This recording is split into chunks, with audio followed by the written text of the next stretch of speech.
কে গো বাবা তুমি? একটু মনের সুখে স্বর্গে যাচ্ছি। এটা স্বর্গে? তাও তুমি বাধা দিলে। আরে এটা স্বর্গের চেকপোস্ট, এখানে সবাইকে সার্চ করা হয়। নেন সাদা কাগজটা তুলুন। আরে কি মশাই আপনি? আরে কি মশাই, দিগম্বর হয়ে শুয়ে আছি আর আপনি বলছেন কিনা ওই সাদা চাদরটা তুলুন। বলছি কি পড়া বলে কি একটু লজ্জা শরম থাকবে না? কি আপনার সঙ্গে ওটিকে? আর ওকেই জিজ্ঞাসা করুন না। আমি ওনার স্ত্রী। স্ত্রী? ঘোমটা খুলুন, মুখটা দেখি। তাই একসঙ্গে কেন? যুগল আত্মহত্যা, একসঙ্গে যাবে না তো আলাদা আলাদা যাবো? আত্মহত্যা? তাও আবার একসঙ্গে? আকাশ থেকে পড়লে পড়ে হচ্ছে। কোনোদিন শোনেননি যুগল আত্মহত্যা? এখন তো এটাই চলছে। ইন্ডিয়াতে ধর্ষণ চলছে শুনেছি, আত্মহত্যা চলছে শুনিনি তো। না না, আত্মহত্যার কেস স্বর্গে পাঠানো যাবে না। দেখুন আমাকে ঠাকাবেন না, তাহলে সব কিছু ঢেকে ধোয়া করে দেবো। মনে করবেন না মরে গেছি বলে ফুরিয়ে গেছি। কিন্তু যা নিয়ম আমাকে তো তাই করতে হবে। কিসের নিয়ম মশাই? সংকরণের সময় নিয়ম কোথায় ছিল? কচি কচি মেয়েগুলোকে চিতার আগুনে কাবাব করে স্বর্গে পাঠাননি। সহমরণের আত্মহত্যা এখনো? মৃত্যুই তাকে যে নামেই ডাক না কেন, লেটি খান আর কচি খান, ব্যাপারটা তো সেই কি। বাহ, আমি এখানে লড়াই করে করছি আর দিব্যি নাক ডাকিয়ে ঘুমোচ্ছে।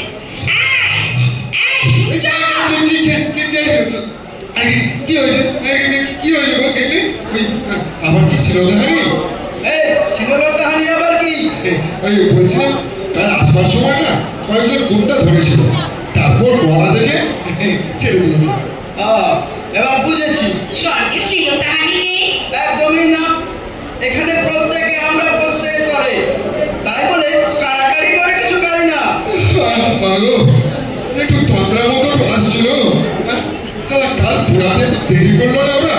ওদের কি দোষ? বর্ষায় তো ভিজে কাঠ। কেন আপনাদের ওখানে ইলেকট্রিক চুল্লি নেই? আরে তারা থাকবে না কেন?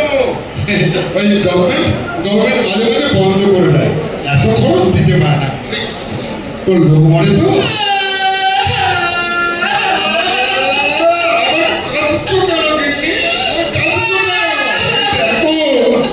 লোকেই বলবে কি মরার চোখে জল।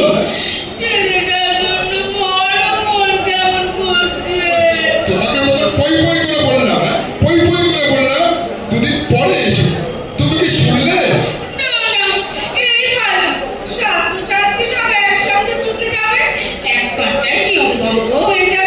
ওরা তো আবার শুনলাম পুজোয় কাশ্মীর বেড়াতে যাবে।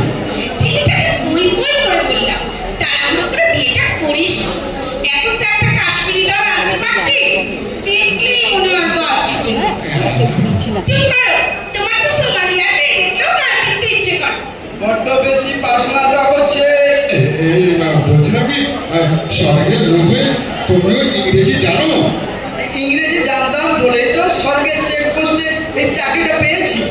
আমার এক বন্ধু শুধু বাংলা জানে, ওকে স্বর্গের ওয়াশরুমে রেখেছে। আমরা বাবা এখানে চাকরি বাকরি করতে পারবো না। সে রানীমা যা বুঝবেন। রানীমাটা আবার কে? আরে উনি তো স্বর্গের সব, ওনার উপরে কারুর কথা চলে না। চলো আমরা এখন তারই ঘরে যাবো। এক মিনিট, বলছিলাম ওই রানীমা যার কথা বললেন উনি কোন ইয়ারের করা? আচ্ছা আপনাদের কোন দেশ জানো? ভারতবর্ষ, পশ্চিমবঙ্গ। উনিও ইন্ডিয়া। সব দেশেরই মরা এখানে আসে। হ্যাঁ, এই জানেন তো স্বর্গের বহুদিনের স্বপ্ন, এক পৃথিবী এক স্বর্গ।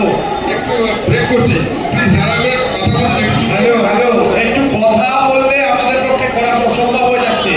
যারা কথা বলবেন ঘরের বাইরে গিয়ে বলুন। এখানে সেকেন্ডার একটা মিটিং হচ্ছে যখন, তখন হলের বাইরে গিয়ে করুন, আমাদের সুবিধা হয়। এক মিনিট, বলছিলাম এক্ষুনি যিনি ওই রানীমার কথা বললেন তো উনি কোন ইয়ারের করা? আচ্ছা আপনাদের কোন দেশ জানো? ভারতবর্ষ, পশ্চিমবঙ্গ। উনিও ইন্ডিয়া। সব দেশেরই মরা এখানে আসে। হ্যাঁ, জানেন তো ওই স্বর্গের বহুদিনের স্বপ্ন, এক পৃথিবী এক স্বর্গ। আরে এ তো আমাদের ভারতবর্ষেরও স্বপ্ন, এক দল এক দেশ। এক কবর এক চিতা। এটাই তো স্বর্গের একমাত্র গীতা।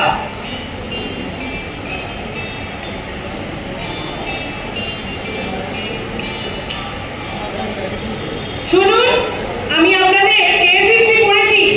আপনাদের দুজনকেই মাথা গরম, কিন্তু লোক ভালো। আপাতত দুজনকে স্বর্গে রাখলেও একসাথে রাখা যাবে না। সে কি, মর্তে সবাই বলতো আমাদের নাকি স্বর্গীয় প্রেম। চুপ করুন, স্বর্গের রানীমার সামনে আর মুখ খুলবেন না। বাড়ির মধ্যে কিসব গোষ্ঠী নষ্টি হতো সে কি আমি জানি না ভেবেছেন?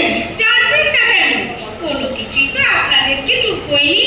যা করেছি সবই তো চিলেকোঠা ঠাকুর বাড়ি।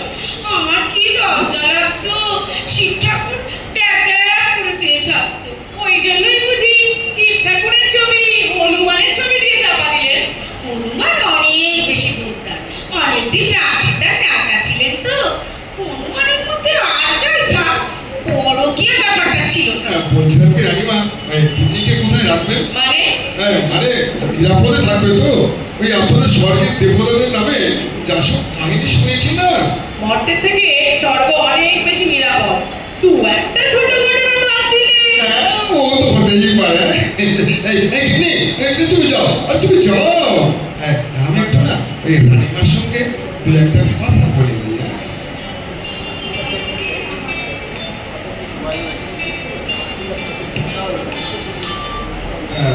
রানীমা, যদি অভয় দেন একটা কথা জিজ্ঞেস করবো? অভয় দিলাম। আপনাকে না মর্তে যেন কোথায় দেখিয়েছিলাম। বলছি, আপনি কোন ইয়ারে স্বর্গে এসেছেন মনে আছে আপনার? 1984। বলো, আমাকে চিনতে তোমার এত কষ্ট হচ্ছে? সেন্ট জেভিয়ার্সের সেই দিনগুলো ভুলে গেলে? তুমি কি করে তুমি আমার জীবন থেকে হারিয়ে গেলে গো? সেসব অনেক কথা হলো।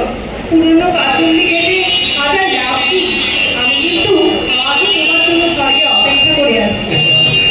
দীপা, আমি কত বুড়ো হয়ে গেলাম। তুমি সে একই রকম আছো। স্বর্গে তো কারোর বয়স বাড়ে না। বলছি কি, ওই কলেজ লাইফের মতো এখানে তোমাকে দেখে কেউ শিখতে দেবতাদের চোখে শুধুই জিনিস, কেউ শিল্পী আপন করতে জানে না। দীপা, তোমার